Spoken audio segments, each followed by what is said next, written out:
Okay, this video is made by SD Pro for Peter. So here is a standard Joule Thief. It's on a bigger toroid, ferrite toroid. It's 93 turns of, man, I think it is 24 gauge, coated with plastic. That's the pickup. Green is pickup. Red is base of 3 turns, and collector is 10 turns of black. It's all the same. Gauge. All right. Now here is the circuit that I'm going to be putting it into. All right. This is going to the power supply, which I doubt you can see, but it says 1.5 volts, and I have it set to 200 milliamps,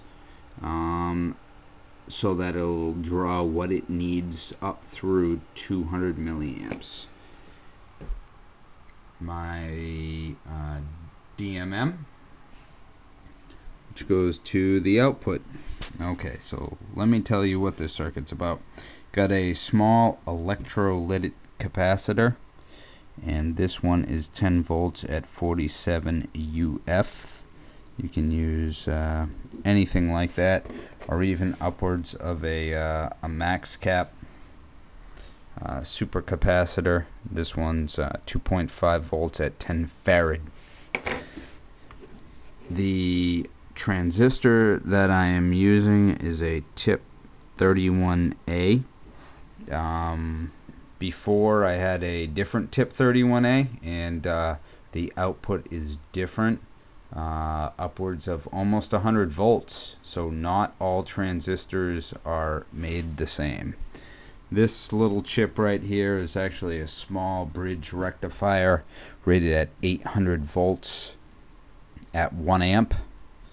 This, I'm sure you know, is a potentiometer. It's a small pot.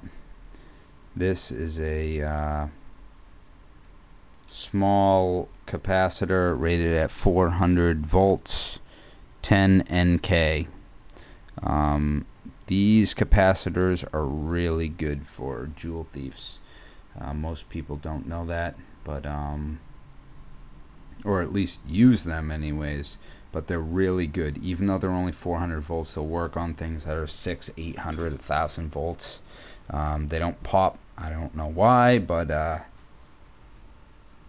good. So just use them. Anyways, all right. So tip. This obviously is going to this blue wire. That's the base over here. It's going into this potentiometer, right? So these wires here are just so that basically I can adjust the resistance to whatever load I feel like using. This, you can see, is going to the negative rail. You can guess what that is. It's the emitter.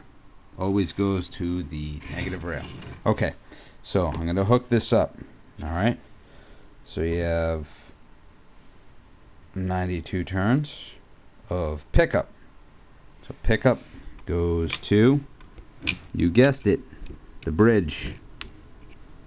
The bridge rectifier. Is that on there? Alright. I'm trying to do both these at the same time. Okay, so this is a Hazen style coil, by the way. I like his coils. They're very simple and pretty powerful and efficient. So you can see these two wires, basically one of the blacks, one of the reds. So one of the base, one of the collectors.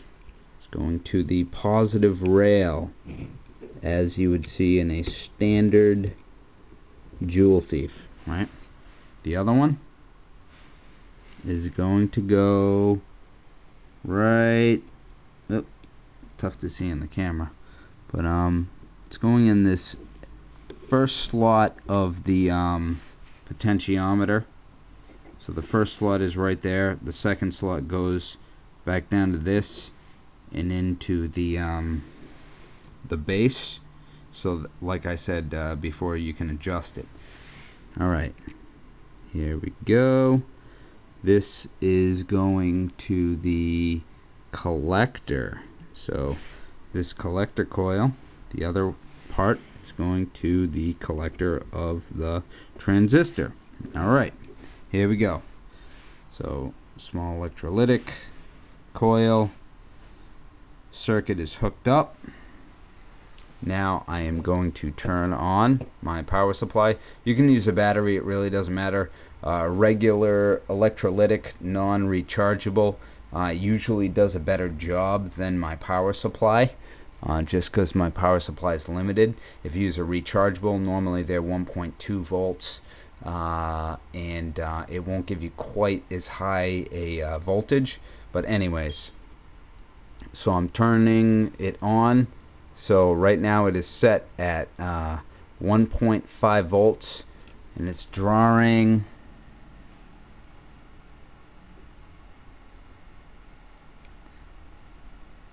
let me see here.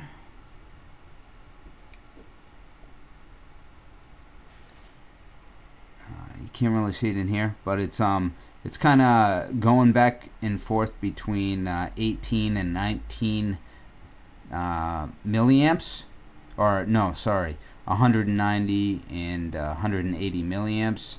Obviously you can adjust that, but that equates to about 0.29 watts. You can see the output voltage right here, 731.30 volts DC, and blah blah blah. It'll charge a neon, you know, just fine. And actually this right here is a 27 watt fluoro, and it'll juice that up too and power that, and a bunch of LEDs. It blows LEDs pretty easily. But this is a really simple Joule Thief, and it's really easy to make, and it's really powerful. It's not the most powerful, but this plastic coating on the wire really makes it durable, and it's a really good thing to test with, so I would recommend building it. So yeah, ST Pru here. I hope anybody who's watching this video learned something. Oh, by the way, it's still showing about 92.87 volts here while it's lighting this neon. The neon's only lit on one side as usual for a Joule Thief. This is an MK1 style wound where it may actually light both sides, but it's a powerful and sturdy Joule Thief, so I recommend building it. Alright, ST Pru here. See ya.